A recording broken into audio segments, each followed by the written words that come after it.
Welcome everyone, join us today on our deep dive into the life and legacy of Sandy Denny, one of folk rock's most influential voices.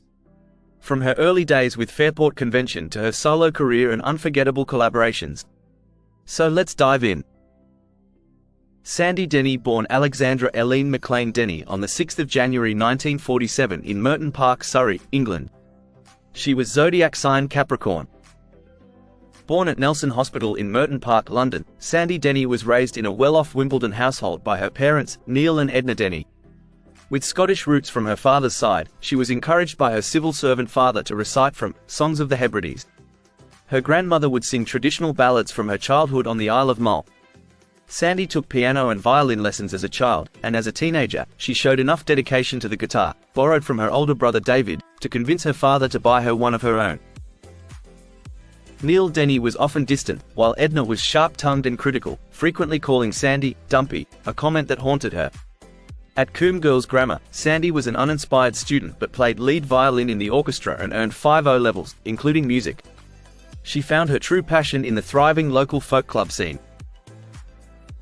After leaving school, Sandy briefly trained as a nurse at the Royal Brompton Hospital before switching to a foundation course at Kingston College of Art in September 1965. She became active in the campus folk club, alongside future Pentangle member John Renbourn. Sandy debuted at the Barge in Kingston-upon-Thames and began performing in folk clubs, mixing traditional folk with songs by artists like Tom Paxton. Her first BBC appearance was at Cecil Sharp House on the 2nd of December 1966, on the Folk Song Cellar programme, which eventually led to a record deal with Saga Records. Sandy's first professional recordings were made in mid-1967, featuring traditional songs and covers, including tracks by her then-boyfriend Jackson C. Frank. These songs appeared on Alex Campbell and His Friends and Sandy and Johnny with Johnny Silver. The 1970 album, It's Sandy Denny, included re-recorded versions. Later in 2005, all Saga sessions were compiled on Where the Time Goes. Sandy left art school to pursue music full-time. In 1967, after a performance at the Troubadour, an impressed member of the Strawbs invited her to join the group, recording All Our Own Work in Denmark, released in 1973. This album featured an early version of Who Knows Where the Time Goes. A demo of the song reached Judy Collins, who used it as the title track of her 1968 album, giving Sandy wider recognition. Sandy sought a band where she could showcase her vocal range, reach a broader audience, and highlight her songwriting talents. After a brief stint with the Strawbs, she felt they couldn't offer her what she was looking for, so she left. In 1968, before the Strawbs' record release, Sandy was invited to join Fairport Convention, replacing Judy Dybel after an impressive audition. Her energetic personality had a significant impact on the reserved Fairports. Her singing and songwriting brought a fresh dimension to their music, inspiring Richard Thompson to develop a more distinctive style. She introduced a traditional repertoire, including A Sailor's Life, featured on their second album together. Sandy recorded 3 studio albums with Fairport during this period, What We Did on Our Holidays, Unhalf-Bricking, and Liege and Leaf, as well as Heyday, a collection of radio broadcasts. Sandy departed from Fairport Convention in December 1969 to focus more on her songwriting. She went on to form her own band, Fotheringay, which featured her future husband, Australian Trevor Lucas, formerly of Eclection. The band released a self-titled album that included an 8-minute rendition of the traditional song, Banks of the Nile, and several of Sandy's original songs, such as The Sea, and Nothing More. The latter marked her first composition on the piano, which became her main instrument going forward. Fotheringay began recording a second album in late 1970, but it remained incomplete after Sandy decided to leave the group, and producer Joe Boyd left to work at Warner Brothers in California. Sandy later attributed the band's breakup to Boyd's negative attitude towards them. Sandy then focused on creating her debut solo album, The North Star Grassmen and the Ravens, released in 1971. The album is known for its enigmatic lyrics and unconventional harmonies, featuring standout tracks like Late November, inspired by a dream and the tragic death of Fairport Convention bandmate Martin Lamble, and Next Time Around, a cryptic song about her former partner Jackson C. Frank. Sandy was twice named Best British Female Singer by Melody Maker readers in 1970 and 1971. She also joined forces with fellow musicians like Richard Thompson and Ashley Hutchings for a special project called The Bunch, which recorded a collection of rock and roll classics titled Rock On. Later in 1971, Sandy collaborated with Robert Plant on the song The Battle of Evermore, featured on Led Zeppelin's Led Zeppelin 4. She was the only guest vocalist ever to appear on a Led Zeppelin album. The following year, Sandy made a brief cameo on Lou Reisner's symphonic version of The Who's rock opera Tommy, singing the role of the nurse, on the track It's a Boy, which also included vocals by Pete Townsend. Her next album, Sandy, released in 1972 with a cover shot by David Bailey, was her first to be produced by Trevor Lucas. This album introduced 8 new original songs and featured her final recording of a traditional song, The Quiet Joys of Brotherhood, with lyrics by Richard Farina and a complex multi-tracked vocal arrangement influenced by the ensemble of the Bulgarian Republic. In 1973, Sandy married her longtime partner and producer Trevor Lucas, and released her third solo album, Like an Old-Fashioned Waltz.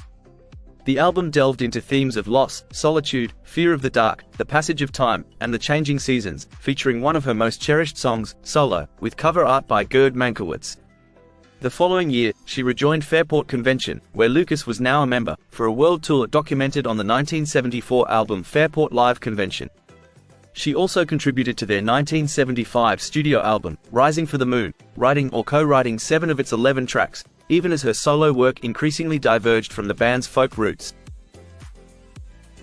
Sandy and Trevor Lucas left Fairport Convention at the end of 1975 to work on her final album, Rendezvous, which was released in 1977 but saw disappointing sales, leading to her being dropped by Island Records. During this period, Sandy moved to Byfield, Northamptonshire, and gave birth to her daughter Georgia in July 1977. Her final public performances were part of a UK tour promoting Rendezvous in the autumn of 1977.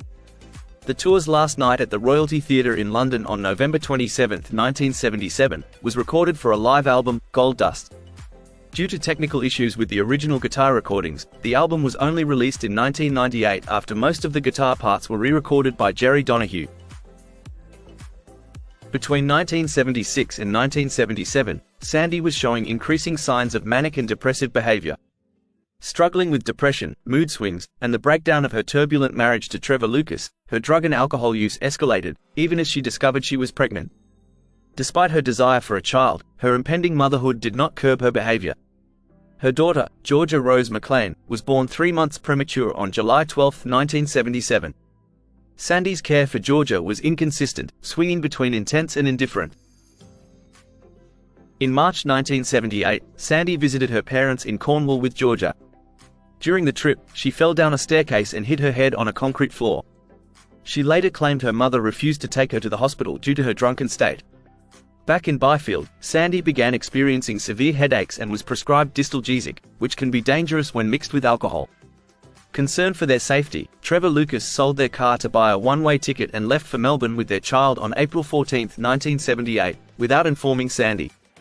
Distraught, Sandy called her friend Miranda Ward, who picked her up and took her back to London. Over the weekend, Ward stayed with Sandy at her flat. On the morning of April 17, Ward went to work, having scheduled a doctor's appointment for Sandy to address her headaches. She also asked friend John Cole to check on Sandy later that day. At 3 p.m., Cole found Sandy unconscious at the bottom of the stairs and immediately called an ambulance. She was taken to Queen Mary's Hospital in Roehampton and later transferred to a specialist brain injury facility. Trevor returned to London and found Sandy in a coma. After being informed that she was brain dead and that he would need to decide about life support, Sandy passed away naturally on April 21, 1978, at age 31. The coroner's report listed her death as an accidental traumatic midbrain hemorrhage. She was 31 years old. Sandy's funeral was held on April 27, 1978, at Putney Vale Cemetery. After the vicar read her favorite psalm, Psalm chapter 23, a piper played Flowers of the Forest, a traditional song honoring those lost at Flodden Field, which was also featured on Fairport Convention's 1970 album Full House. Later on the 4th of February 1989, Sandy's husband Trevor Lucas died of a heart attack in his sleep, aged 45 years old. Over the years, a number of new compilations of new and old songs have been released, some never published.